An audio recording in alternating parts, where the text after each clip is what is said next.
안녕하세요. 민권센터 김갑송 국장입니다. 오늘은 지난주에 저희들이 예고 드렸던 대로 저희 민권센터 봉사활동을 이제 하나하나 담당하시는 분들이 나와서 설명을 드리는 시간을 시작을 하겠습니다.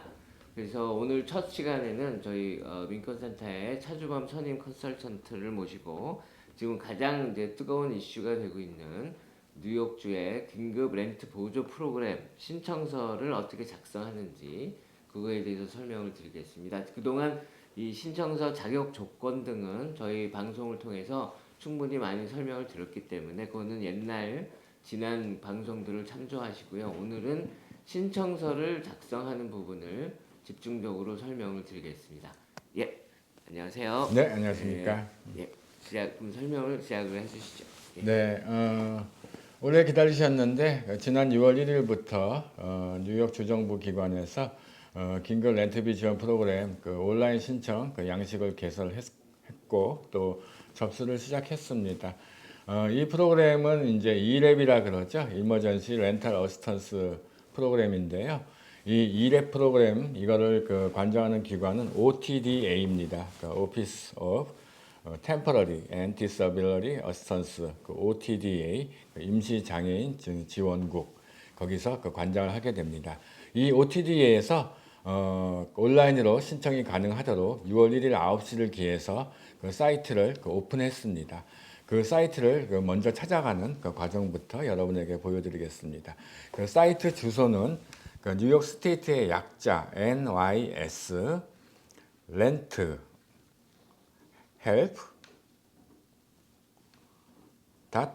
help.otda 관장기관 이니셜이죠.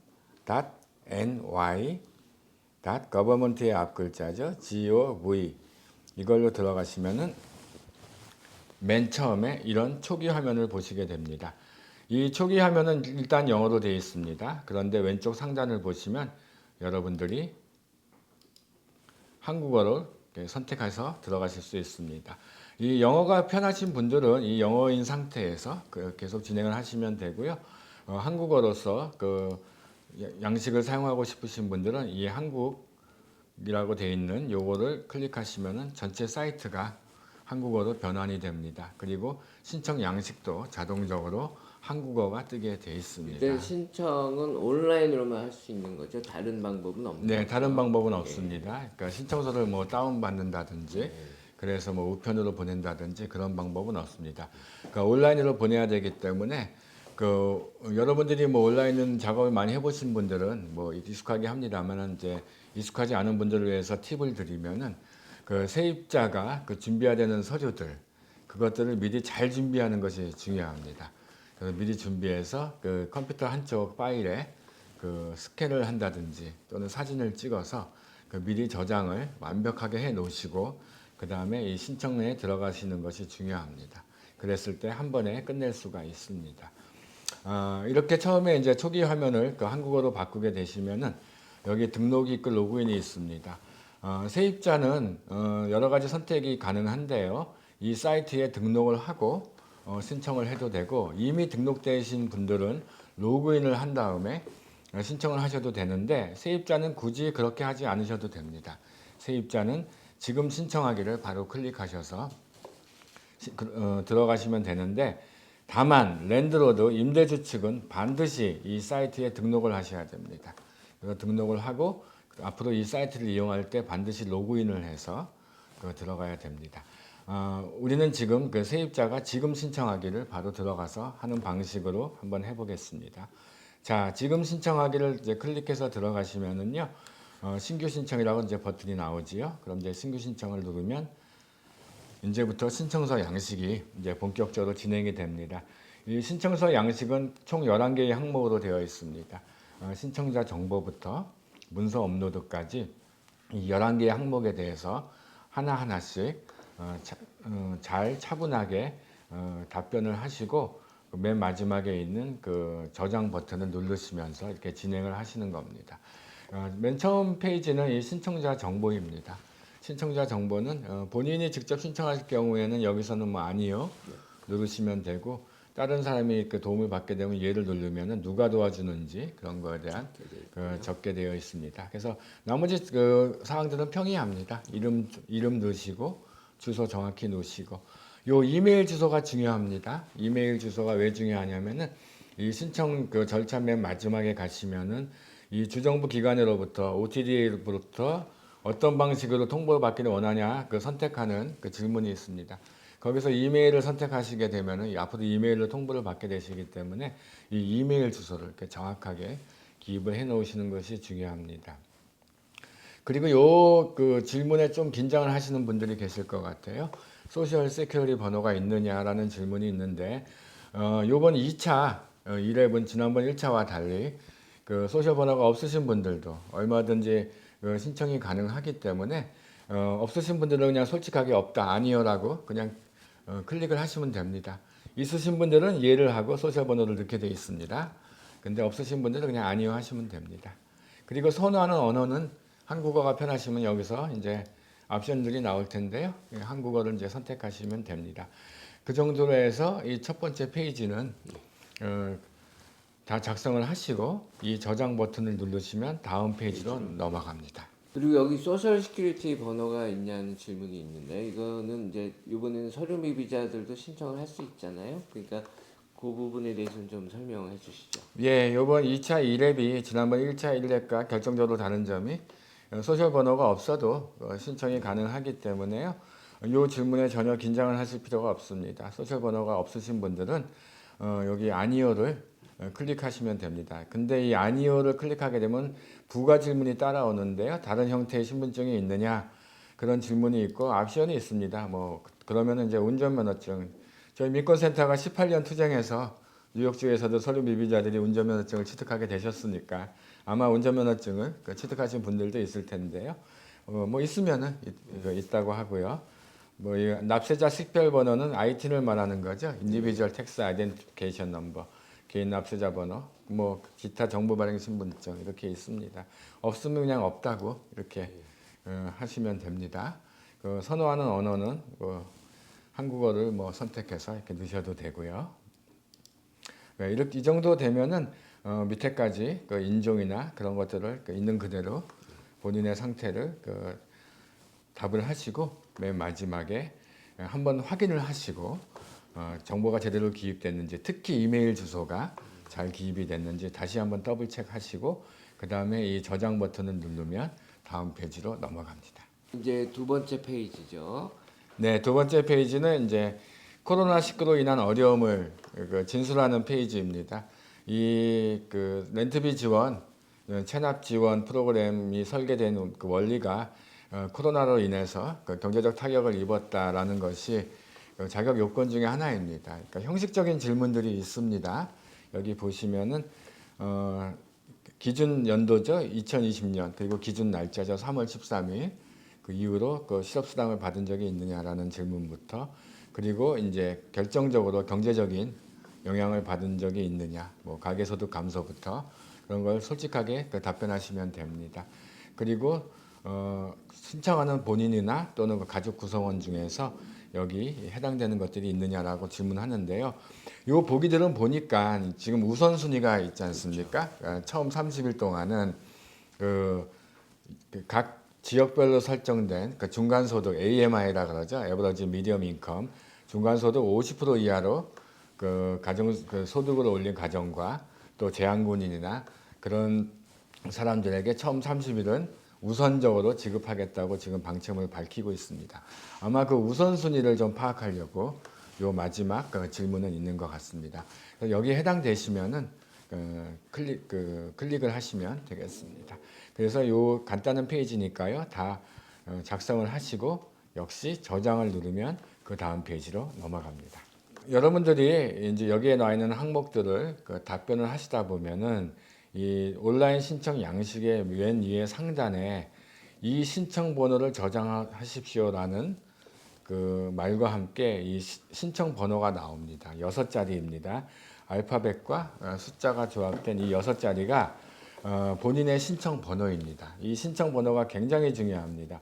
앞으로 본인의 케이스를 팔로우 할 때나 또는 콜센터에 전화해서 그러니까 본인의 케이스에 관해서 문의할 때도 그쪽에서 이 신청 번호를 물어볼 것입니다. 그렇기 때문에 이 신청 번호가 여기 화면에 뜨는 순간 이거를 반드시 따로 적어 놓으시고 또 여러 군데 적어 놓으시고 이걸 잘 보관하시기를 권장합니다. 이 신청 번호가 굉장히 중요합니다.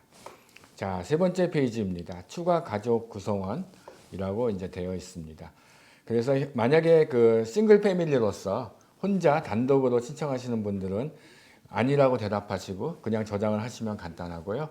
다른 식구들이 있으신 분들은 예라고 하시고 그런 다음에 그 식구들의 정보를 본인 정보 넣은 거와 동일하게 계속 넣으시면 됩니다. 예라고 한번 눌러보시죠. 예. 네, 예를 하면은 가구 수가 몇 명이냐라고 되어 있고요. 만약에 한 명이면은 뭐 한 명, 두 명이면 두 명 이렇게 선택을 하게 되어 있습니다. 거기에 맞게 밑에 계속 입력을 하도록 되어 있습니다. 구성원 추가를 누르시면은 방금은 한 명이라고 되어 있었기 때문에 한 명 번호를 넣게 되어 있습니다. 그러면은 그 본인 그 넣은 것과 유사한 그런 정보들을 넣게 되어 있습니다. 그래 놓고서 지우는 기능도 있습니다. 네, 그리고 나머지 구성원을 추가하고 해야 되면은 구성원 추가를 누르시면 동일하게 그 정보를 넣으시는 거고요. 그렇게 모든 가족 구성원의 정보 입력이 끝나시면 저장을 누르시면 그 다음 페이지로 넘어갑니다. 예, 세 번째 페이지까지 그 작성을 마치셨으면은 네 번째는 그 소득에 관한 그 질문들입니다. 요번에 그 두 번째로 시작되는 이 렌트 비전 프로그램은 그 중간소득 50% 이하 가정이 우선순위에 들어가고요. 80%까지 또 그 신청이 가능하도록 되어 있습니다. 그렇기 때문에 이 소득에 관한 질문들이 당연히 있습니다. 이 소득에 관한 질문에서 그 가족 구성원 중에 소득이 발생한 그런 가족이 있다라면은 그 대답을 예라고 하시고 그리고 첫 번째 나오는 항목들은 여기에 나와 있는 뭐 양육수당이나 공공지원, 뭐 선물 이러한 항목들은 그 소득에서 그 집계에서 제외된다라고 안내되어 있습니다. 참고하시면 되겠고요. 그 다음에 이제 항목들은 이제 실제로 그 여기서 그 진술하는 그 소득을 얻으신 가족 구성원이 어떠한 그 소득 유형의 어떠한 유형의 그 소득을 그 얻었는지를 설명하는 그 항목입니다. 거기에 맞게 대답을 해주시면 되고 그 다음에 SSI나 또 푸스템 같은 공공 혜택을 받고 있는지 안 받고 있는지 거기에 대해서 진술하시면 됩니다. 이렇게 다 진술이 끝나시고 마찬가지로 저장을 누르시면은 다음 페이지로 넘어갑니다. 예, 그 소득까지 작성을 완료하셨으면 그 다음 항목은 임대계약서입니다. 그 리스이죠. 그 임대계약서에 나와 있는 정보들을 여기다 기입하시게 됩니다. 일단은 그 처음에 그 본인 그 등록을 할 때 그 넣었던 주소가 임대주택 현재 살고 있는 그 주소로서 상단에 자동적으로 뜨게 됩니다.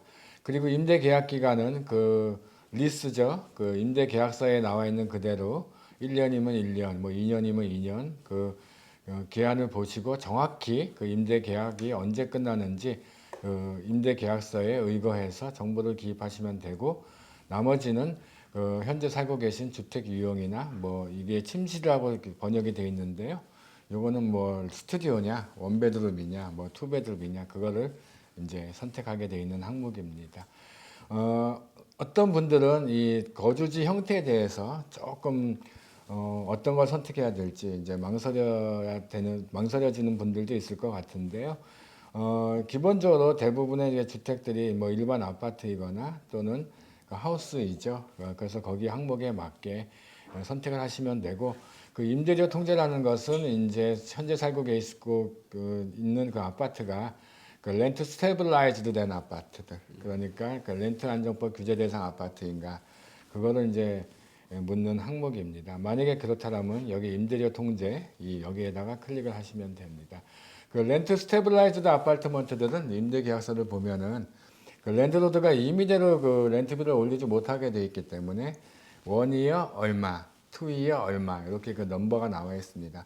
리스 계약서에 그렇게 그 넘버가 나와 있는 그 아파트들이 그 유닛이 그 렌트 스테빌라이즈된 그런 아파트들입니다. 그래서 이 모든 사항들을 전체를 다 기입을 하시고 역시 저장을 누르시면 다음 페이지로 그러니까 넘어갑니다. 그냥 일반 아파트나 주택에 거주하시는 분들은 해당 없음을 누르시면 되는 거죠. 그렇죠? 네, 그렇습니다. 그 임대 계약의 형태, 그러니까 현재 뭐 전체 유닛을 다 렌트하고 있느냐, 그러니까 방 한 칸만을 그 리스 계약을 해서 살고 있냐에 따라서 선택을 하시고 나면은 그 주택 소유주, 그 임대주의 저 정보를 넣게 되어 있습니다. 이 임대주 정보를 넣으실 때 정말로 중요한 것은 정말로 정보가 정확해야 됩니다. 왜냐하면 그 세입자가 신청 양식을 작성하고 거기서 끝나는 것이 아니라 그 주정부 기관에서 이 업무를 처리하는 오피서가 그 랜드로드 측에 연락을 하게 됩니다. 그래서 랜드로드 측이 제출해야 되는 서류를 요청하게 됩니다. 그렇기 때문에 랜드로드가 정확하게 연락을 받을 수 있도록 이 랜드로드의 그 정보들을 정확하게 입력을 해 놓으시는 것이 중요합니다. 이 이메일 주소를 넣으면 상당히 좋을 것 같습니다. 보통 우리가 그 모르는 전화로부터 전화가 오면은 그 전화를 받지 않고 무시하는 경향들이 많습니다. 저부터 그럽니다.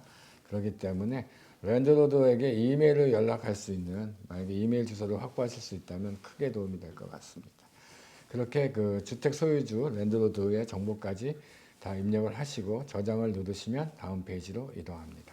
네, 그 다음 페이지는 임대료 연체, 중요한 페이지죠. 이 프로그램이 그 체납된 렌트비를 주정부가 랜드로드에게 대신 갚아주는 프로그램이기 때문에 이 부분을 잘 그 기입을 하셔야 됩니다. 보시면은 이 프로그램 자체가 설계된 것이 2020년 3월 13일 이후로 렌트비가 체납된 분들이 신청할 수 있도록 되어 있습니다. 그렇기 때문에 이 페이지를 보시면 작년 3월부터 그러니까 그 앞에 체납된 거는 여기 기입할 수가 없고요. 작년 3월부터 최근까지 그 렌트비가 매달 체납된 수준을 이렇게 적게 되어 있습니다. 그러니까 일단은 매달 그 원래 내야 되는 임대료를 적고 그리고 여기 기한 경과 금액이라고 번역이 약간 이상하게 되어 있습니다만 이게 바로 체납액입니다. 그거를 이렇게 적으시면 되겠습니다. 근데 여기서 한 가지 정말 유의해야 되는 점들이 있는데요. 이 사이트는 그 매달 단위로만 얼마가 체납되어 있는지를 기입하게 되어 있습니다. 그런데 여러분들이 리스 계약서나 그런 걸 잘 보시면 매달 캘린더 그 달에 1일부터나 그 리스 기간이 시작되지 않는 경우도 많습니다. 그렇죠? 그 가령 내가 렌트비를 납부해야 되는 날이 뭐 13일이다, 15일이다, 17일이다 이렇게 각 다를 수가 있습니다. 그 얘기는 뭐냐면은 임대주 측에서는 정확한 그 리스 계약서상에 그 렌트비를 납부해야 되는 그 의무 날짜를 기준으로 렌트비 체납을 계산해 놓고 있을 수도 있습니다. 그러니까 세입자 입장에서는 그냥 편의적으로 내가 한 달에 얼마 내니까 두 달치 밀렸다. 그러니까 만약에 한 달에 렌트비가 1,000불이면은 현재까지 2,000불이 체납되었다. 그렇게 생각하실 수 있는데 임대주 측에서는 정확한 그 렌트비 그 납부 날짜를 기준으로 해서 2.5 그러니까 2.1개월 밀렸다. 2.3개월 밀렸다. 이런 식으로 날짜까지도 정확하게 계산을 해놓고 있을 수가 있습니다. 그래서 어떤 분들이 만약에 렌트비 그 체납 독촉장을 받으시면은 거기에 그렇게 써 있는 경우도 있습니다. 당신이 11.3개월어치 현재까지 렌트비가 밀렸다. 이것은 그 모든 세입자가 뉴욕시에 있는 모든 아파트에 또는 모든 주택의 세입자가 1일날 일제히 렌트비를 내고 있지 않기 때문입니다. 그 계약서 내용에 따라서 그 렌트 계산하는 방법이 다를 수가 있습니다. 세입자 측과 랜드로드 측이. 그렇기 때문에 이거를 작성하기 전에 현재 세입자로서 내가 정확히 렌트비가 얼마가 체납되어 있는지 그 부분에 대해서 랜드로드와 정확히 확인을 하는 절차가 필요하실 겁니다. 왜냐하면 나중에 그 임대주 측에서도 진술을 해줘야 되기 때문에 만약 그 두 넘버가 틀려버리면은 아마도 그거를 다시 재확인해 줘야 되는 그런 그 절차상의 어려움이 발생할 수도 있습니다. 그렇기 때문에 이 페이지를 작성하실 때는 본인이 알고 있더라도 그 렌트비 체납 계산이 다를 수가 있기 때문에 랜드로드 측과 그 세입자 측이 그 부분을 더블 체크하시기를 권장합니다. 그렇게 해서 정확하게 체납된 렌트비를 그 월 단위로서 다 기입을 하시고 저장을 하시면 되겠습니다. 그런데 저장하시기 전에 질문이 한 가지 더 나옵니다. 이 프로그램이 또 한 가지 좋은 점이 중간소득 이하 30%, 이하로 가구 수입을 올리는 그 가정에는 체납된 렌트비를 대신 갚아주는 것뿐만 아니라 또 앞으로 낼 렌트비를 최대 3개월까지도 또 그 지원을 하려고 합니다. 그렇기 때문에 거기에 해당되시는 분들은 예라고 그 대답하시고 그 필요한 그 지원 단위가 1개월인지 2개월인지 또는 맥시멈 3개월인지 얘라고 한번 눌러보시면은 예 그렇게 선택을 하시면 됩니다. 그렇게 이렇게 선택 사항이 나옵니다. 네, 예 여기까지 다 기입을 하시고 저장을 하시면 되겠습니다. 예, 그 체납된 임대료까지 정확히 기입을 하시면 그 다음 페이지는 공과금 유틸리티입니다. 전기세나 수도세에 관한 질문입니다. 이 질문이 들어있는 이유는 이 프로그램을 신청해서 승인을 받은 과정은 앞으로 유틸리티 비용까지도 지원을 하기 때문입니다. 그래서 맨 처음 나오는 질문 신청인 본인이나 구성원이 그 유틸리티 그 지원이 필요하느냐 예라고 대답하시면 됩니다. 그러면은 그 추가 질문들이 밑에 나옵니다. 그러니까 히링비죠, 그 난방비를 따로 그 지불을 하느냐. 어떤 분들은 그 렌트비에 난방비가 같이 포함되어 있는 경우가 있고, 어떤 분은 이제 따로 내는 경우도 있지요. 거기에 자기의 상황에 맞게 그 대답을 하시면 되고, 나머지 질문에 대해서도 그 가정의 상황에 맞게 대답을 하시면 됩니다. 그리고 저장을 누르면 다음 페이지로 넘어갑니다. 네, 공과금 납부 현황까지 그 기입을 하시고 다음 페이지를 넘어가면은 그 이전 및 현재 임대료 지원이라는 항목이 나옵니다. 이거는 아마도 대부분 그 일반 아파트에 살고 계시거나 하우스에 살고 계시는 대부분의 한인 신청인 분들은 해당이 안 되실 겁니다. 이 항목은 어떤 것을 질문하냐면은 섹션 8이나 그러니까 기왕에 이미 혜택을 받고 있는 그 형태의 주택에 살고 계신 분들 그런 분들이 임대료가 체납돼서 이 프로그램을 이용하려고 그 신청을 하실 경우에 답해야 되는 항목입니다. 만약에 본인이 섹션 8이나 그 아마 흔하진 않을 텐데요. 그런 공공주택 형태 여기에 나와 있는 그런 형태에 살고 계시는 이미 그 정부로부터 지원을 받고 있는 그 주택 그 형태에 살고 계시면은 여기에 대답을 해주시면 됩니다. 그렇지 않으면 전부 아니오로 표시하시고 저장을 하시면 됩니다. 네, 그 다음에 이제 저희들이 마지막으로 이제 향하고 있는데요. 나오는 항목은 그 페이지는 통신 기본 설정입니다. 이 말만 들어서는 이게 무슨 말인가 조금 어리둥절하실 분도 있을 것 같은데요. 간단하게 말씀드려서 앞으로 어떤 방식으로 이 OTDA 관장기관으로부터 내가 연락받기를 원하느냐 그거를 이제 선택하는 이제 항목입니다. 여기 보시면은 이메일, 그 문자 메시지, 우편 이 세 가지 방식을 선택하게 되어 있는데요. 제가 신청자 정보를 기입할 때 말씀드린 대로 이메일 주소가 정말로 중요하다고 했습니다. 요즘 팬데믹이라서 그 우편 같은 경우에는 배달이 늦거나 또는 배달 사고가 발생하거나 하는 경우가 있기 때문에 이것은 너무나 중요한 사항이기 때문에 가급적이면 이메일 주소를 그 사용하시고 그 이메일로 통지를 받겠다고 선택하시는 것이 좋을 것 같습니다. 그리고 이제 서면 통지 시에는 이제 사용하는 언어를 선택하게 되어 있습니다. 그리고 대체 형식의 통지가 필요하냐? 아마 이 항목에 있는 경우는 그러니까 시각장애인이라든지 뭐 여러 가지 이유로서 그 이메일 열람이나 그런 것들이 여의치 않으신 분들을 고려한 아마 항목인 것 같습니다. 그래서 본인이 어떤 방식으로 또 어떠한 언어로 그 연락받기를 원하는지를 거기에 맞게 그 선택을 하시고 저장을 누르시면 되겠습니다. 네, 마지막에서 두 번째 항목입니다. 신청자 인증 항목입니다. 이것은 처음부터 끝까지 천천히 읽어보시면 됩니다. 요지는 그렇습니다. 내가 진술한 것이 그 모든 것이 다 맞고 그리고 앞으로 주 정부기관이 진행하는 이 프로그램의 그 절차에 대해서 본인이 다 동의를 한다라는 그 요지입니다. 천천히 읽어보시고 그 예를 클릭하시고 그 서명란에 본인의 이름을 적으시고 그러니까 기입하시고 그리고 저장을 하시면 되겠습니다. 네, 그 신청자 인증까지 완료를 하셨으면은 맨 마지막 페이지입니다. 이제 그 중요한 사항이죠. 준비하신 증빙 서류들을 그 업로드하는 이제 섹션입니다. 처음에 그 글로 넘어가면은 이러한 식으로 설명이 되어 있는 이제 페이지가 됩니다. 그 신청서가 아직 완료되지 않았다고 빨간 글씨로 선정적으로 나오는데요. 이거 당황하지 마시고 맨 밑으로 내려가시면은 그 업로드하는 그 탭이 있습니다. 그리고 그 위에는 이제 문서들에 대한 어떤 거를 올려야 되는지 설명이 있는 거죠? 네, 그렇죠. 예. 이미 그 주정부에서 이미 사전에 발표했었던 주요 그 문서 목록들이고 신청에 이미 그 단계에 다다른 그 세입자분들께서는 이미 문서들을 다 처음에 제가 말씀드린 대로 준비하고 예, 계시죠? 스캔을 하거나 사진을 찍어서 따로 저장을 해놓고 있으셨을 겁니다. 그렇기 때문에 그 저장해 놓았던 그 문서들을 하나하나 이제 업로드하는 이제 마지막 항목입니다. 그래서 문서 업로드를 이렇게 클릭을 하면은요, 이제 문서들을 넣게 되어 있습니다. 이제 본격적으로 문서 업로드를 이제 하셔야 되는데요. 이 문서 업로드는 모든 문서들을 한꺼번에 올리지를 못합니다. 하나씩 해야 됩니다. 그래서 먼저 문서 유형 선택에서 이 유형을 하나를 선택을 하셔야 됩니다.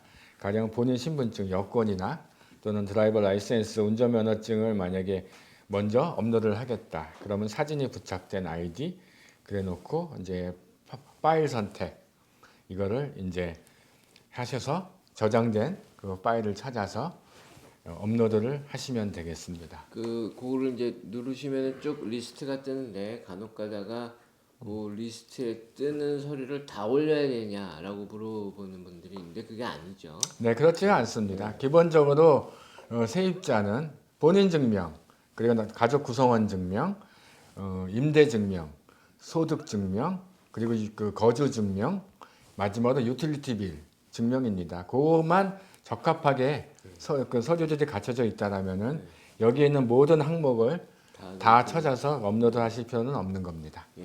예. 그렇게 해서 이런 식으로 해서 본인이 갖고 있는 서류들의 항목을 선택해서 그 항목에 맞는 저장된 그 파일을 여기다 업로드를 하시면 되고요. 그리고 자기가 갖고 있는 그 문서가 가령 뭐 이게 W2를 갖고 있다거나 하는 그런 문서가 어떤 그 항목으로 들어가야 될지 잘 모르겠다. 그러면 일단 기타로 하시고 일단은 업로드를 해 놓으시고 나머지 그 절차 과정에서 또 자세하게 만약에 커뮤니케이션 하실 때 주정부 기관과 또 설명을 하시면 되겠습니다. 이런 식으로 그 모든 문서 업로드를 마치시면은 신청서 양식 작성이 끝나게 됩니다. 그리고 저기 그 로봇이 아닙니다. 그걸 꼭 체크해야죠. 네, 그래야지만 예. 됩니다. 예. 그러면 여기까지 그 설명 드렸고요. 처음 그 신청서 처음부터 끝까지 그래서 그 이제 보시면서 그 이제 궁금한 부분들을 이 동영상을 통해서 도움이 되시길 바랍니다.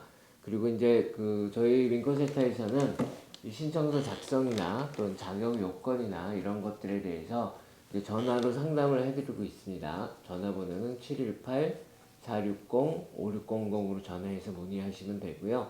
그리고 이 정말 컴퓨터가 집에 없으시거나 컴퓨터 사용을 전혀 못하시고 그리고 주변에 도와줄 수 있는 사람이 전혀 없는 경우에는 신청서 작성 대행도 저희들이 해드립니다. 시간 약속을 잡아서 그 증빙 서류들을 가지고 민권센터를 방문하시면 그러면 저희 그 담당자가 신청서를 컴퓨터로 작성을 하고 그 문서 업로드까지 다 대행을 해드리니까요.